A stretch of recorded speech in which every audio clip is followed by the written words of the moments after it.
Hey, what's up guys? So in this video we will see, does the Redmi A5 have a gyro sensor or not? Now to check if the Redmi A5 have a gyro sensor or not, just open the Play Store app on your smartphone.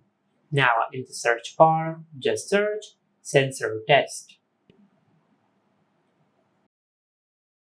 Now just download this application on your smartphone. Now it will take a few seconds to download this app on your smartphone, and once this app is fully downloaded, just tap on open. Now from here just tap on test gyroscope. From here, as you can see,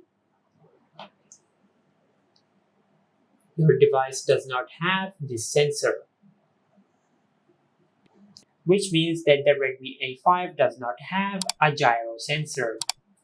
And this is how you can check if the Redmi A5 have a gyro sensor or not.